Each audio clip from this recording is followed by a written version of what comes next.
And we are back. I know I only missed one single week, but it sure feels like forever ago I last sat here telling you that my name is Lukas, this is my studio, and this is where I on Tuesday nights talk about Taiwanese news in local and international media. But I think that is enough about me. Let's talk about you, and that you should subscribe to this channel and hit that bell so you get notified as soon as I release new videos, so we can get started right away. But before we get started with the actual news of this week, we're gonna talk about something that shouldn't actually be considered news at this point, and that is that more foreigners want to move to Taiwan during the pandemic. I don't actually have the numbers to back this up at this point, but this article is based on an interview with the Taiwanese American entrepreneur Dave Liu, who recently moved to Taiwan from California, and he claims that Taiwan can offer a safer and more stable environment for his children. And if you watch my previous videos in this series, you know I've already talked about DK the Human, the blogger who also moved to Taiwan in the middle of the pandemic and at the same time wrote the most detailed guide on how to move to Taiwan and also how to obtain the Taiwanese gold card. So moving to Taiwan even now during the ongoing pandemic is highly recommended, and I honestly believe I speak on behalf of every single foreigner when I say that Taiwan is still one of the absolute safest places in the entire world, especially if we're gonna compare with my home country of Sweden. That's why I also want to highlight that the Swedish Chamber of Commerce here in Taiwan is currently looking for a new intern. I will leave a link below with all the information, but basically if you are a Swedish young professional and you're interested in moving to Taiwan, then this could be your chance, and I'm super confident that you will have a great time both here in Taiwan and at the Swedish Chamber of Commerce. And in addition to being 100% certain that you will enjoy working for the Swedish Chamber of Commerce, I'm 70% certain that regardless of where you end up working in Taiwan, you will still be happy, at least according to the latest survey by the Ministry of Labor. And at the top of this satisfaction survey was gender equality with 97.8%, followed with good relationships with co-workers at 95.5%. And speaking about good working relationships with colleagues, although I am doing these news reports all by myself today, for tomorrow night's Chinese live stream, I think we will see the return of a colleague who I have a special relationship with. So if you want to see that, please do not forget to subscribe to my channel so you get notified as soon as I release new videos and live streams. Another event who should consider starting with these notifications is the King's Boat Fire, hosted by the Baishalun Wanfu Temple down in Jiading area in Kaohsiung, since they recently held their first boat burning event in 18 years. Now to me, this just looks like a failed attempt trying to catch and barbecue the fish at the same time, but this is actually a very interesting story, which Wes Davies made a video about 2 years ago. Obviously not the same boat, but the same tradition, so if you haven't seen that video yet, you will of course have a link to that down in the description. And as if you would need another reason to subscribe to Wes Davies' YouTube channel, he's spending most of his time making videos about his life down in Kaohsiung, which is one of 52 places to love, according to New York Times. When Kaohsiung first got nominated for this award, the nomination said the city has a laid-back, almost island vibe versus the hustle and bustle of Taipei. Or as Wes Davies would put it, you know, you've got this big bad city of Taipei. Bad city of Taipei, Wes Davies. Don't quote me on that. That's a great quote. Yeah, there we go.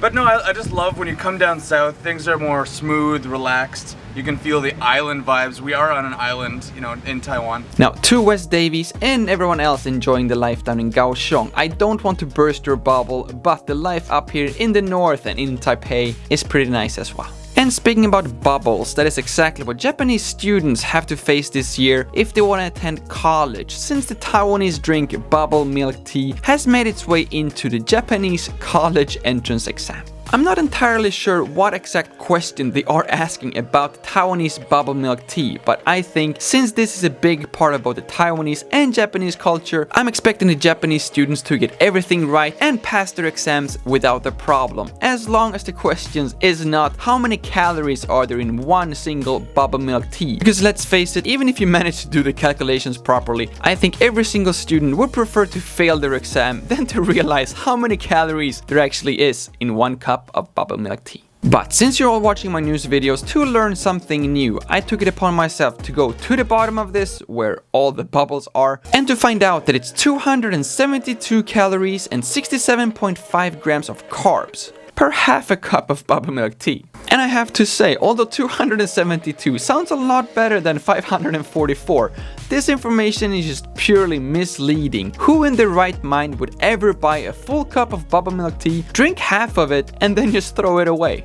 我好像1个月一直点珍珠奶茶，喝奶茶喝到珍珠的部分有丢。然后有一个台湾朋友发现这个事情，然后他说：“卢卡斯，你好笨，你不知道吗？如果你不喜欢珍珠，那你不用点珍珠。”哈，我可以点这个饮料，但是不用点珍珠吗？我真的没想到，因为每一个朋友都点珍珠，然后他们叫我说珍珠奶茶，所以20岁的卢卡斯第二天才去一个饮料店，告诉店员：“我要一杯珍珠奶茶，不用珍珠，谢谢。”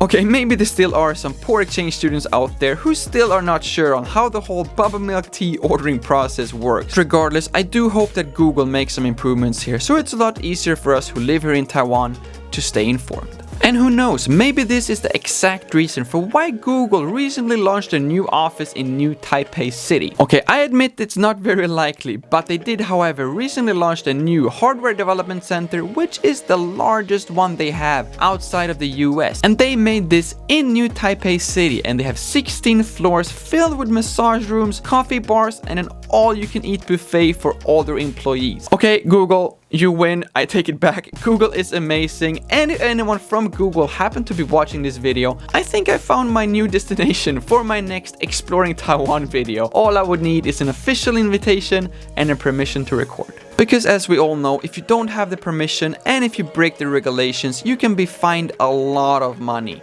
Just like this guy who recently came back for Chinese New Year from a business trip to China, who broke his quarantine 7 times and is now being fined 1 million Taiwanese dollars. It's 2021 and it has literally been over a year since the first outbreak of the COVID-19 virus, and I cannot believe we would have to mention this again, that if you're put in quarantine, you are put in quarantine for a reason and you have absolutely no excuse to leave your designated area. Unless of course you decided to have home quarantine in the King's Boat down in Kaohsiung and then waking up one day with 10,000 people gathering outside trying to burn it all up. Then I kind of feel like you actually have a valid excuse trying to find a new place for your quarantine. But something else that you do not have an excuse for is to like this video, subscribing to my channel, and to share this video to make sure that other people gets to see it as well. That was everything I had to report for this week. Thank you all so much for watching. My name is Lucas, starts with L as in like, ends with S as in subscribe. Please do both, and see you all tomorrow.